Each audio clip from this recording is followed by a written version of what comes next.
You ever wonder how a master teacher changes things up for a really advanced student? It's not just about giving them harder material, right? No, the entire way they teach fundamentally shifts. Today, we're going to dive into this really sophisticated art of teaching, as explained by Daniel P. Brown, a method that goes from taking careful, deliberate steps to making these massive, instantaneous leaps. So here's how we're going to break it down. First, we'll look at the difference between learning in gradual stages versus these instant chunks. Then we'll get into the secret ingredient that makes it all possible, something called mental pliancy. After that, we'll see how the practice shifts to being all about pure intention, how a master can pack an entire path into one instruction, and finally, what the real goal of all this is: complete, effortless automaticity. All right, let's get right into the heart of it. Think about learning to drive a car. At first, everything is a separate step. Okay, check the mirror, now the signal, turn the wheel, ease onto the gas. It's so mechanical. But after a while, you just turn. You don't think about the steps, you just do it. Well, that's exactly the principle we're talking about here. Now, in the Tibetan tradition, these two approaches actually have names. The first path, the step-by-step one, is called Rimguyl. It's gradual. But for the advanced practitioner, the whole game changes. The method becomes Pamjua, where you execute huge parts of the practice in these super condensed, instantaneous chunks. The mind isn't building the practice piece by piece anymore, it's just boom! The whole sequence happens in a single fluid moment. And as Dan Brown himself put it, you're taking a huge section of practice, something that might have taken you a long time to work through before, and you condense it down into a single command that your mind executes in a flash. This is the big leap from that first map of practice to the second. Okay, so you're probably thinking, well, why can't we just start with the cool, condensed stuff? Why bother with all the slow, step-by-step work? That's a great question. Let's dig into the absolutely crucial foundation that you have to build first. Seriously, it's a fair question, right? If there's a shortcut, why take the long way around? Well, the answer is that the long way isn't just about the journey. It's about building the vehicle. Without going through that first stage, the shortcut is basically impossible to access.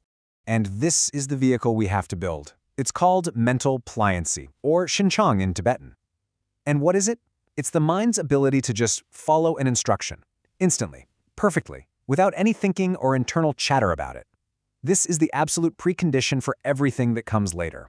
So all that early concentration training, it's doing two incredibly important things. First, it's building stability. You're making your awareness steady, like protecting a candle flame from the wind. But just as important, it's developing pliancy. You're making the mind completely serviceable, like a perfectly trained elephant that does exactly what you ask the moment you ask. This quality is what makes the big leap possible. And here's the bottom line. The goal is to get the mind so well trained that when it gets an instruction like set the view, it just does it. There's no thinking about setting the view. The instruction is the action. It's this seamless, immediate response that lays the foundation for all the advanced work. So, once you've built this incredibly pliable and responsive mind, the way you actually practice totally transforms.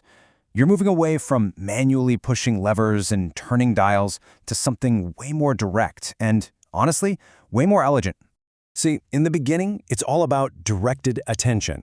You're consciously placing your focus on something and trying really hard to hold it there. But with a pliable mind, the whole mechanism shifts to pure intention. The simple, bare intent to be in a certain state is what makes it happen. And it happens at lightning speed. It's kind of like the difference between manually dialing a phone number versus just thinking of who you want to call and being instantly connected. There's this amazing metaphor called the lion's gaze that just captures this perfectly. You throw a stick for a dog, and what does it do? It chases the stick. But if you throw a stick for a lion, it ignores the stick and looks right at you, the thrower. In this practice, our thoughts are the stick. The ordinary mind just chases them around. But the advanced practitioner, the lion, turns their attention to the source, to awareness itself. And now we get to see what this looks like when it's all put together. This is how a true master, someone like Padmasambhava, could give one single instruction that seems impossibly complex, but for a mind that's been prepared, it contains the entire path. Just look at this sequence. This isn't a to-do list. This is a single, flowing gesture of the mind. In one moment, the practitioner is guided to drop all concepts of time, let go of all effort, adopt that huge panoramic lion's gaze, recognize the sheer brightness and clarity of awareness, and finally, see every single thing that appears, every thought, every sound, not as a distraction, but as the dynamic energy of awareness itself. As Brown points out, this one instruction is a complete package. It's not 5 different steps you do one after another. It's a single, fluid movement of consciousness that takes you through a massive stretch of the path. It's the ultimate in efficiency, but, and this is the key, it only works if that deep mental pliancy is already there. So, what's the end game here? Why practice these condensed instructions again and again? Well, the goal isn't just to get really good at doing the practice. The real goal is to get to a point where you don't have to do it at all.